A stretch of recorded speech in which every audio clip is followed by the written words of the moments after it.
এই আইজিপি শহীদুল হক সহ আসাদুজ্জামান মিয়া তারা নিজেরা সেখানে ঘটনাস্থলে উপস্থিত ছিলেন। তাদের নির্দেশনায় পরিকল্পনায় এই জঘন্যতম হত্যাকাণ্ডটি বাস্তবায়ন হয়। এত বড় অপরাধ হয়েছে, এত মানুষ মারা গিয়েছে, মাত্র 100 কতজনকে আপনারা গ্রেফতার করেছেন, সেটা তো যথেষ্ট নয় বলে তারা মনে করে। বাংলাদেশের সব পুলিশের বিচার আপনি করতে পারবেন, এটা তো মব জাস্টিস না। সরকার যখন কোনো পরিকল্পনা করবেন আমাদের সাথে তো আলোচনা করবেনই, এবং আমরা এই ব্যাপারে পজিটিভ মতামত দিচ্ছি। ঘৃণার সংস্কৃতি চালু করার জন্য যে এই মানুষগুলোকে বিচার বহির্ভূতভাবে হত্যা করা সত্ত্বেও তাদের প্রতি মানুষ যাতে সিম্পাথাইজড হতে না পারে সেজন্য বলা হয়েছিল যে তাদের পরিবার তাদেরকে ঘৃণা করে। তদন্ত সংস্থা এগুলো তদন্ত করে তার সাক্ষ্য প্রমাণাদি পেয়েছেন, এবং এই আইজিপি শহীদুল হক সহ আসাদুজ্জামান মিয়া তারা নিজেরা সেখানে ঘটনাস্থলে উপস্থিত ছিলেন।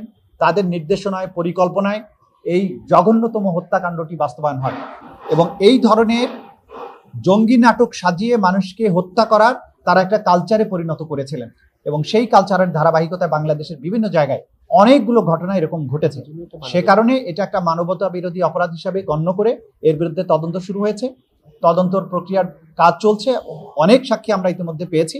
আগামী কত তারিখ, 7ই মে তারিখে এটা পরবর্তী তারিখ ধার্য করা হয়েছে। এর বাইরে আরো দুটো মামলা ছিল। একটা হচ্ছে বনশ্রীতে যে কার্নিশে ঝুলে থাকা এক তরুণকে 6টা গুলি করা হয়েছিল, সেই মামলায় চঞ্চল এবং আরেকজন এখানকার এডিসি ছিল রাজন, তাকে হাজির করা হয়েছিল। সেই মামলাটি তদন্ত প্রায় শেষ পর্যায়ে, এটা ড্রাফট রিপোর্টও এসে গেছে, কিন্তু এটার ফাইনাল রিপোর্ট দেওয়ার জন্য আমরা আরো 1 মাস সময় চেয়েছি, আদালত সেটা মঞ্জুর করেছেন। আরেকটা হচ্ছে মিরপুরের যে হত্যাকাণ্ড হয়েছিল, সেখানে মাত্র একজন আসামি গ্রেপ্তার আছে, তাকে হাজির করা হয়েছিল।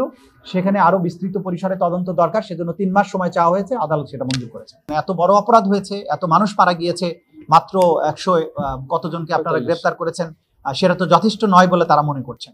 তা আমরা যেটা জানিয়েছি যে আমরা তো মানবতা বিরোধী অপরাধের ক্ষেত্রে প্রথমেই হাজার হাজার মানুষকে আমরা গ্রেপ্তার করতে চাইনি। আমরা তদন্তের মাধ্যমে প্রথমে তো মাস্টার মাইন্ডদেরকে বের করার চেষ্টা করছি, এবং সরাসরি যারা সম্পৃক্ত গ্রাউন্ডে ছিল সেগুলোকে আগে আইডেন্টিফাই করা হচ্ছে, এবং ক্রমান্বয়ে এর সাথে যারা জড়িত ছিলেন তাদেরকে আইডেন্টিফাই করা হবে। এটা আমরা আদালতকে জানিয়েছি। কারণ ক্রাইমস এগেনস্ট হিউম্যানিটিতে আমরা যদি যাত্রাবাড়িতে একসাথে 500 পুলিশকে অ্যারেস্ট করি, তাহলে ক্রাইমস এগেনস্ট হিউম্যানিটির তদন্তটা প্র্যাকটিক্যাল না। আমাদেরকে আগে মাস্টার মাইন্ডদেরকে বের করতে হবে, তারপরে যারা গ্রাউন্ডে দায়িত্ব প্রাপ্ত ছিল, যারা মেইনলি অফেন্সগুলো করেছে, সেগুলোকে আমরা ধরবো। যেটা প্র্যাকটিক্যাল না যে বাংলাদেশের সব পুলিশের বিচার আপনি করতে পারবেন। এই ঈদে জামা জুতো অ্যাকসেসরিজের ডিসকাউন্ট, সেই ক্ষেত্রে আমাদেরকে মেইন পারপিট্রেটরকে আইডেন্টিফাই করে সেভাবে আমরা অগ্রসর হচ্ছি, সেটা আমরা আদালতকে জানিয়েছি। বল বাড়ানোর জন্য সরকার ভাবছেন, তদন্ত সংস্থার ব্যাপৃতি বাড়ানোর জন্য কাজ চলছে। ইভেন ট্রাইব্যুনালও সংখ্যা বাড়ানোর জন্য সরকারের বিবেচনায় আছে। যেহেতু মামলার সংখ্যা বাড়ছে, আসামির সংখ্যা বাড়ছে, ন্যায় বিচার দ্রুততম সময়ের মধ্যে করার ব্যাপারে সরকারই এটা ভাবছেন যে ট্রাইব্যুনালের ব্যাপ্তিটা বাড়াবে। এটা আমরা আদালতকে জানিয়েছি।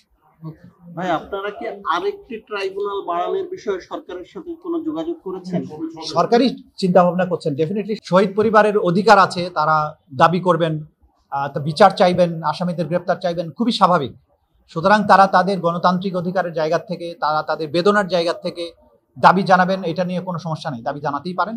কিন্তু আন্তর্জাতিক অপরাধ ট্রাইব্যুনাল কাজ করবে তার আইনের নিজস্ব কাঠামোর মধ্য দিয়ে, আইনের নিজস্ব প্রক্রিয়া অনুসরণ করে।